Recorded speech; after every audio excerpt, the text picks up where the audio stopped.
పూర్వం జపాన్ను సమురాయ్ల దేశం అని పిలిచేవారు. ఎందుకంటే సమురాయ్లు ఆ దేశాన్ని రక్షించడమే కాకుండా సంస్కృతిలోనూ ముఖ్య పాత్ర పోషించారు. కాని 20 సంవత్సరాల క్రితం గ్రహాంతరవాసులు, ఏలియన్స్, జపాన్పై దాడి చేసి యుద్ధం చేశారు. ఆ యుద్ధంలో ఏలియన్స్ గెలిచారు, సమురాయ్లు ఓడిపోయారు. ఆ తర్వాత జపాన్, ఏలియన్స్ల మధ్య శాంతి ఒప్పందం కుదిరింది. ఆ ఒప్పందం ప్రకారం ఏ మనిషీ కత్తి పట్టుకోకూడదు, ఏలియన్స్ జపాన్లో జీవించడానికి అనుమతించబడింది. వారు మనుషుల గ్రహంలో తమ స్థానాన్ని సంపాదించుకున్నారు, మనుషుల కంటే ఉన్నత స్థాయిని కలిగి ఉన్నారు. ఇక ఈ కథ ఒక దాబా, చిన్న హోటల్ నుండి ప్రారంభమవుతుంది. ఆ దాబా యజమాని తన మునీమ్, అకౌంటెంట్, పై అరుస్తున్నాడు, ఎందుకంటే అతడు క్యాష్ రిజిస్టర్ను సరిగ్గా ఉపయోగించలేకపోతున్నాడు. మునీమ్ క్షమాపణలు చెబుతూ, నాకు కత్తులతో పోరాడటం మాత్రమే తెలుసు, ఎందుకంటే నేను సమురాయ్ని. కాని ఈ పనిని త్వరలోనే నేర్చుకుంటాను అని తన యజమానితో అంటాడు. అప్పుడు యజమాని అతడిని తిట్టి, కత్తి పోరాటం, సమురాయ్ అన్నీ గతం అని చెబుతాడు. ఈ రోజుల్లో సమురాయ్లను ఎవరూ అడగరు కూడా, నీపై జాలిపడి నేను ఒక్కడినే నీకు పని ఇచ్చాను. గతాన్ని వదిలి ఈ రోజులో బతకడం ప్రారంభించు అని అంటాడు. అక్కడ ఉన్న ఒక ఏలియన్ బాస్ను శాంతింపజేస్తూ యజమాని మునీన్తో, కుర్రాడా, నా కోసం ఒక గ్లాసు పాలు తీసుకురా అని అంటాడు. యజమాని ఆ ఏలియన్ కాళ్లకు నమస్కరిస్తూ, సార్, ఈ సమురాయ్ తన స్థాయి ఏంటో తెలుసుకోవాలి. ఎందుకు అతడిని వదిలేస్తున్నారు అని అడుగుతాడు.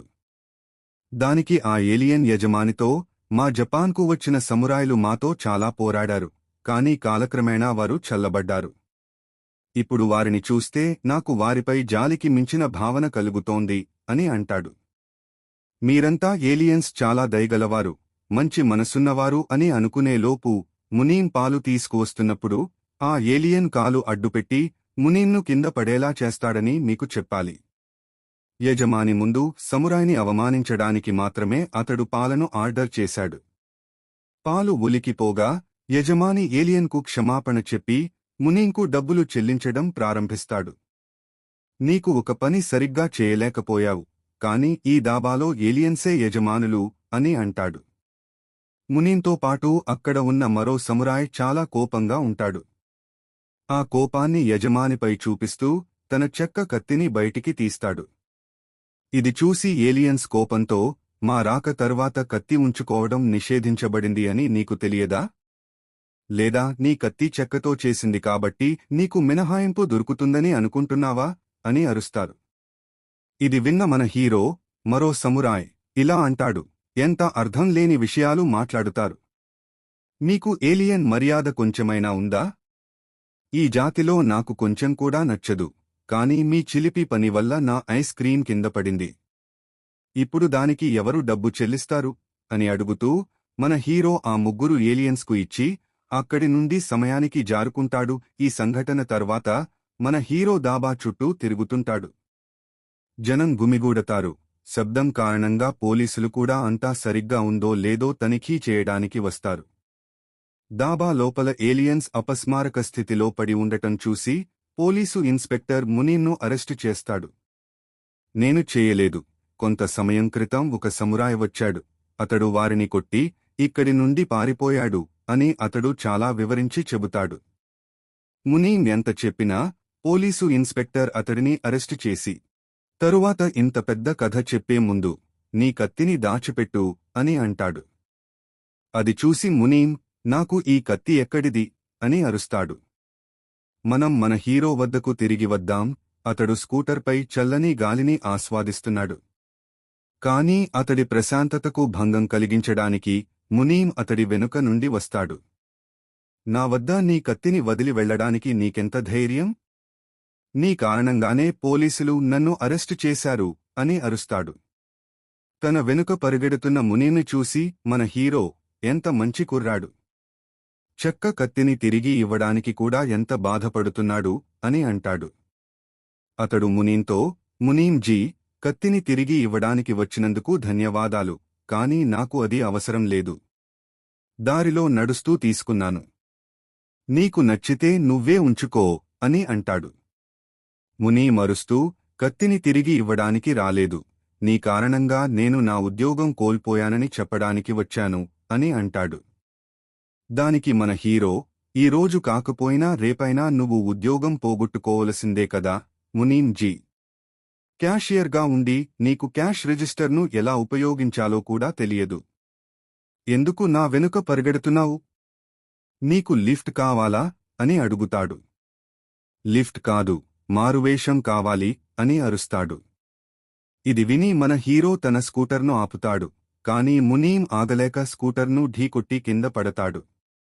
మన హీరో, మునీమ్ ఇద్దరూ కూర్చుని వారి గొడవను పరిష్కరించుకుంటారు. కాని సరిగ్గా అప్పుడే ఒక అందమైన అమ్మాయి అక్కడికి వస్తుంది. ఆమెను చూసి మునీమ్ భయపడి, అక్కా, నువ్వు ఇక్కడ ఏం చేస్తున్నావు అని అంటాడు. ఆమె తన తమ్ముడిని తిడుతూ, పని పని పని చేయకుండా నువ్వు ఇక్కడే ఉన్నావు అని అంటుంది. మునీమ్ సోదరి పిచ్చిని చూసి, మన హీరో ఇక్కడ ఎక్కువసేపు ఉండటం ప్రమాదకరం కాదని భావించి డాబా నుండి పారిపోయినట్లే ఇక్కడి నుండి కూడా వెళ్ళిపోతాడు. కాని ఈసారి మునీమ్ నియంత్రణలో ఉన్నాడు. అతడు హీరో చర్యల గురించి పూర్తిగా తెలుసుకుని తన సోదరికి, ఈ జంబుల్ హీరో కారణంగానే నన్ను ఉద్యోగం నుండి గెంటివేశారు అని అరుస్తాడు. సోదరి అతడిని వినగానే కప్పలాగా గెంతి మన హీరో వెనుక కూర్చుంటుంది. కాని మీరు వారి అందమైన రూపంతో మోసపోకండి, లేకపోతే మీ పరిస్థితి కూడా మన హీరోలా మారుతుంది. సరే, ఇప్పుడు మనం అన్నా చెల్లెళ్ల డోజో, శిక్షణా స్థలం వద్దకు వచ్చాము. దానిని వారి తండ్రి చనిపోయే ముందు వారికి అప్పగించారు. కాని కత్తి నిషేధం కారణంగా వారి కస్టమర్లందరూ వెళ్లిపోయి వారికి అప్పులు మిగిలాయి. ఇప్పుడు అన్నా చెల్లెళ్ళు వారి తండ్రి చివరి ఆనవాళ్లను కాపాడుకోవడానికి పార్ట్ టైం ఉద్యోగాలు చేస్తున్నారు. అదే పార్ట్ టైం ఉద్యోగం నుండి ఈ రోజు ఒకరిని మన హీరో తొలగించాడు. ఇది విని మన హీరో ఆమెకు క్షమాపణ చెబుతాడు. సోదరి కూడా చాలా దయగలది, ఎప్పుడూ క్షమించడానికి సిద్ధంగా ఉంటుంది. కాని ఆమె క్షమించే విధానం కొంచెం భిన్నంగా ఉంటుంది. అది చూసి అన్నయ్య తన సోదరిని ఆపి, నువ్వు అతడిని కొట్టి జైలుకి వెళ్తావా? నువ్వు అతడిని తంతావా అని అంటాడు. ఆ తర్వాత అన్నా చెల్లెళ్ల దెబ్బలు ప్రారంభమవుతాయి. ఈ దెబ్బల తర్వాత మన హీరో సగం చనిపోయినట్లు అవుతాడు. అదే సమయంలో కొంతమంది ఏలియన్స్ లోపలికి వచ్చి వారి డబ్బులు అడుగుతారు. కాని నేను చెప్పినట్లు అన్నా చెల్లెళ్లకు అప్పు ఉంది. ఆ అప్పు తీర్చడానికి ఒక్క పైసా కూడా లేదు. ఇది విని ఏలియన్ ఆ అందమైన అమ్మాయికి 2 ఎంపికలు ఇస్తాడు. మొదటిది, నువ్వు ఈ డోజోను అమ్మి నా డబ్బు తిరిగి చెల్లించు. లేదా రెండవది, నా నుండి కొత్తగా కొనుగోలు చేసి హైలెగ్ హాట్ పాట్ వ్యాపారంలో పాలుపంచుకో. ఈ వ్యాపారంలో నువ్వు ఎక్కువ చేయనవసరం లేదు. రాత్రిపూట హైలెగ్ దుస్తులలో కస్టమర్లకు హాట్ పాట్ను వడ్డించాలి. ఎందుకంటే ఈ వ్యాపారం జపాన్లో నిషేధించబడింది. కాబట్టి నువ్వు దానిని నా ఎగిరే ఓడలో, ఫ్లయింగ్ షిప్, ఆకాశంలో చేస్తావు. ఇప్పుడు చెప్పు, నీ తండ్రి చివరి జ్ఞాపకాన్ని అమ్ముతావా, లేదా నీ తండ్రి చివరి జ్ఞాపకాన్ని కాపాడుకుంటావా?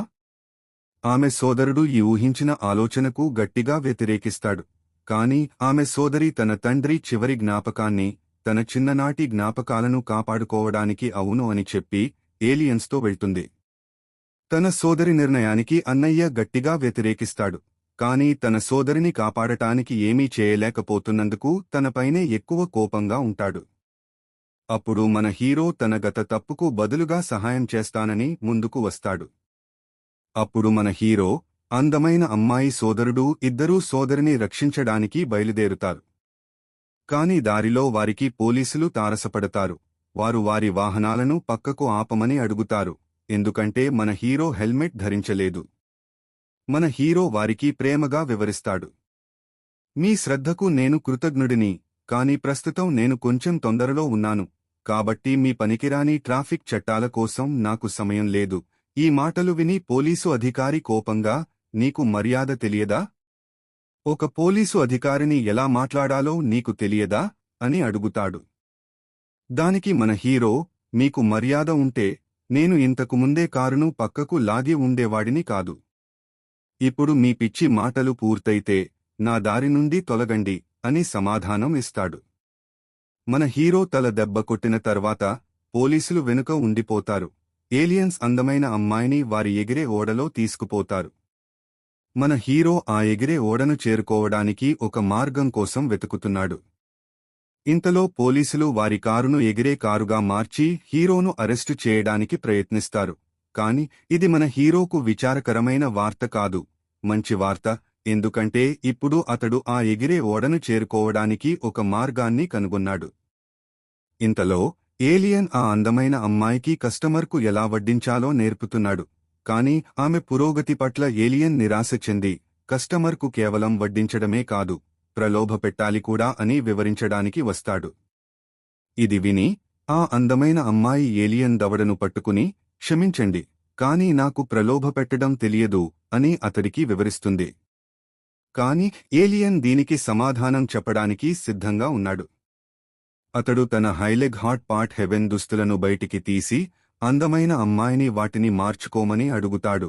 దానికి ఆ అమ్మాయి ఖచ్చితంగా నిరాకరిస్తుంది.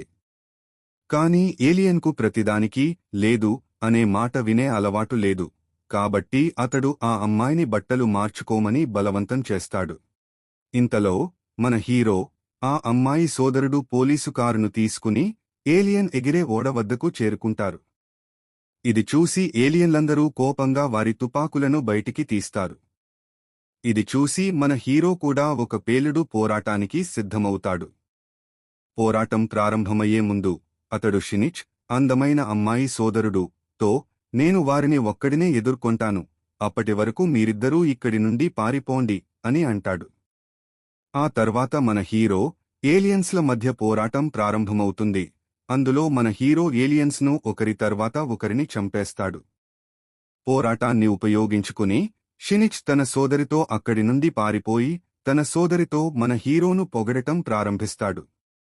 మన పనికిరాని శత్రువు మన రక్షకుడిగా మారాడు అని అంటాడు.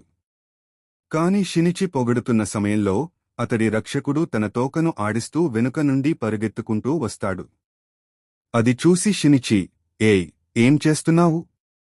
ప్రణాళికను మర్చిపోయావా అని అడుగుతాడు. దానికి మన హీరో షినిచ్కు సమాధానం ఇస్తాడు. ప్రణాళిక తయారుచేసేటప్పుడు వారు ఒకరి తర్వాత ఒకరు వస్తారని నువ్వు అనుకున్నావు. ఇప్పుడు నీ నోరు మూసివేసి పారిపోవడంపై దృష్టిపెట్టు. అందరూ ఎగిరే ఓడ యొక్క ఇంజిన్ రూంలోకి పరుగెత్తుతారు. అక్కడ ఏలియన్స్ వారి తుపాకులను బయటికి తీసి అమ్మాయిని లొంగిపోమని అడుగుతారు. కాని మన హీరో షినిచ్కు తన సోదరిని కాపాడతానని మాట ఇచ్చాడు. కాబట్టి అతడు ఓడ ఇంజిన్ పైకి ఎక్కుతాడు. ఇది చూసి ఏలియన్స్ తలలు పట్టుకుని, ఈ పిచ్చివాడు నిజంగా తన కత్తిని ఇంజిన్పై విసిరి మనందరినీ తనతో పాటు ముంచివేస్తాడా అని అంటారు. దానికి మన హీరో, అవును, ఖచ్చితంగా అని సమాధానమిచ్చి తన కత్తిని ఓడ ఇంజిన్పై విసురుతాడు. ఆ తర్వాత ఓడ ఎగరడానికి బదులు కింద పడటం ప్రారంభించి చివరికి నీళ్లలో కూలిపోతుంది. ఇప్పుడు కథ చివర్లో పోలీసు అధికారి మన హీరోపై అరుస్తూ, ముందు నన్ను తల దెబ్బ కొట్టావు, తర్వాత నా కారును దొంగిలించావు, ఇప్పుడు దీనిని కూడా అని అరుస్తాడు. దానికి మన హీరో, ఇప్పుడు దీని అర్థం ఏమిటి? 1. నేను మీకు బదులుగా ఈ నేరస్తులను పట్టుకున్నాను, ధన్యవాదాలు చెప్పడానికి బదులు మీరు నాకు ఇది చెబుతున్నారు. ఇక మీ కారు విషయానికొస్తే నేను దానిని దొంగిలించలేదు, నేను దానిని అద్దెకు తీసుకున్నాను అని సమాధానం ఇస్తాడు. ఇది విని పోలీసు అధికారి, నువ్వు నా కారును ఓడలో గుద్ది ఆపై నీళ్లలో ముంచేశావు అని బిగ్గరగా అరుస్తాడు. ఆపై దీనిని బోరింగ్ అని అంటాడు. ఈ వాదన సమయంలో షినిచి సోదరి తన తదుపరి సాహసాలలో హీరోతో చేరమని షినిచికి సలహా ఇస్తుంది. దానికి షినిచి సంతోషంగా అంగీకరిస్తాడు. ఇప్పటివరకు మీరు కథను చూసినందుకు వీడియోను లైక్, కామెంట్, షేర్ చేయడం మర్చిపోవద్దు. మరియు వచ్చే ఎపిసోడ్లో కలుద్దాం.